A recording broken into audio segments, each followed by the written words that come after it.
शिया ने उम्मुल मोमिनीन आयशा सिद्दीका रजी अल्लाह अन्हा पे बड़े सितम ढाए हैं, बहुत जुल्म किया है, बड़े इल्जामात उम्मुल मोमिनीन को दिए हैं। शिया की किताबों में ये बात है, और शिया की किताबें उम्मुल मोमिनीन आयशा सिद्दीका रजी अल्लाह अन्हा की शख्सियत को इस शक्ल में पेश करती हैं कि उम्मुल मोमिनीन अहले बैत की दुश्मन थी, नबी के अहले बैत की दुश्मन थी, और नबी के अहले बैत उम्मुल मोमिनीन के खिलाफ थे। दोनों में बात बनती ना थी, निभती ना थी, दोनों एक दूसरे के कट्टर हरीफ थे। यह और बात है कि मौजूदा दौर के जो शिया हैं उसमें से एक एतदाल पसंद तबका कहता है कि हम उम्मुल मोमिनीन पर इस तरह के इल्जामात नहीं लगाते, लेकिन मसला यह है कि शिया की बातों पर भरोसा करना, कहां तक भरोसा करें, यह भी एक मसला है। इसलिए कि उनके पास एक अकीदा है जिसे तुक़या कहा जाता है। तुक़या का मतलब यह है दिल में कुछ रखो और जबान से कुछ कहो, वो बाइसे फजीलत है वो अकीदा उनके नजदीक। तो वो कहते तो हैं कि हम आज उम्मुल मोमिनीन पे ऐसे इल्जामात नहीं लगाएंगे जो इल्जामात हमसे पहले गुजरे लोगों ने लगाए, लेकिन कहां तक उनकी बात का हम एतबार करें, जबकि अभी हमने जैसे मैंने कहा यासिर अल हबीब जैसे कुछ खबीज भी मौजूद हैं जो आज भी बरसरे आम बरसरे अलल ऐलान नौजुबिल्लाह उम्मुल मोमिनीन पे कीचड़ उछालते हैं। और याद रखिए, तारीख से आप गवाही मांगिए, तारीख से आप सबूत मांगिए, तारीख बताती है ये सब इल्जामात गलत हैं। माँ आयशा सिद्दीका रजी अल्लाह अन्हा, अल्लाह रब्बुल आलमीन अपनी नबी की ज़ौजियत के लिए ऐसी ख़वातीन का इंतखाब करेगा जिनका किरदार इतना घटिया हो, नामुमकिन है। और सबसे बड़ी बात यह है, शिया की किताबें ये जो दुश्मनी और मुनाफरत का माहौल पेश करती हैं, हरगिज ऐसा न था। अहले बैत और उम्मुल मोमिनीन के दरमियान बड़ी मोहब्बत थी, और इसका सबसे बड़ा सबूत क्या है जानते हैं?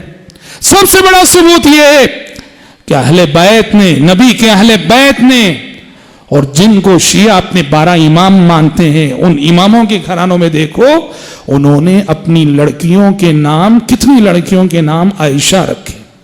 आप बता सकते हैं? जिस शख्स से आपकी दुश्मनी हो, जो आपका दुश्मन है, जिससे आपको नफरत हो, उसका नाम अपने बच्चों को रखेंगे आप? कभी नहीं रखेंगे। जिस शख्स से मुझे नफरत है, दुश्मनी है, मैं कभी अपने बच्चों के लिए दुश्मन के नाम का इंतखाब नहीं करूंगा। और ये सिर्फ अहले सुन्ना की किताबें नहीं, शिया की किताबों में ये हवाले मौजूद हैं कि नबी के अहले बैत में से कितनों ने अपने बच्चों के नाम अबू बकर और उमर रखे हैं, उस्मान रखे हैं, और बच्चियों के नाम आयशा रखे। चुनांचे शिया के बहुत बड़े इमाम जाफर सादिक रहमतुल्लाह, हमारे इमाम, गच्चे शिया उनको अपना इमाम कहते हैं, जाफर सादिक, उन्हीं की तरफ मंसूब हो कि शिया फिक़ जाफरी कहलाती है। जाफर सादिक रहमतुल्लाह अलैहि ने अपनी बेटी का नाम आयशा रखा। जाफर सादिक के बेटे थे मूसा काजिम, मूसा काजिम ने अपनी बेटी का नाम आयशा रखा। मूसा काजिम के बेटे थे जाफर बिन मूसा काजिम, उन्होंने अपनी बेटी का नाम आयशा रखा। और मूसा काजिम के एक दूसरे बेटे थे अली रजा बिन मूसा काजिम, उन्होंने अपनी बेटी का नाम आयशा रखा। अहले बैत के एक और इमाम थे मोहम्मद बिन हसन बिन जाफर, उन्होंने अपनी बेटी का नाम आयशा रखा।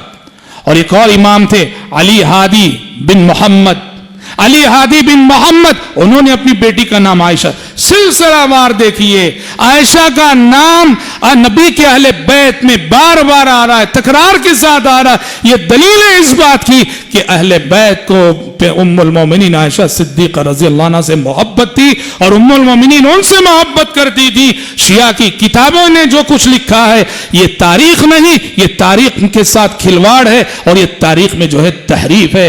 उम्मुल मोमिनीन ऐसी ना थी और नबी के अहले बैत ऐसे ना थे। और ये बात तो तय है तारीखी एतबार से कि जो इस्लामिक हिस्ट्री है, यानी मुसलमानों की जो तारीख लिखी गई है, उसमें शिया मुअर्रिखीन का बड़ा अमल दखल रहा है। और ये बात भी तय है कि उम्मत मुस्लिमा में जितने फ़िरक़े बने, उन फ़िरक़ों में सबसे ज़्यादा झूठ कहने वाला, लिखने वाला फ़िरक़ा वो शिया का फ़िरक़ा है। तो लिहाजा शिया की किताबें और उनकी रिवायतों को बुनियाद बनाकर कभी हम ये बात तस्लीम नहीं कर सकते कि माँ आयशा सिद्दीक़ा रज़ी अल्लाह अन्हा और नबी के अहले बैत के दरमियान मुनाफरत और दुश्मनी का माहौल था। हरगिज़ नहीं हो सकता। कल्ला والعیاذ باللہ۔ ام المومنین عائشہ صدیقہ رضی اللہ عنہا بڑی عظیم المرتبت خاتون تھی، بڑا اعلیٰ مقام رکھنے والی خاتون تھی، عالمہ تھی، معلمہ تھی، فقیہہ تھی، عابدہ تھی، زاہدہ تھی، رب العالمین کی پیاری بندی تھی، نبی کریم صلی اللہ علیہ وسلم کی چہیتی بیوی تھی۔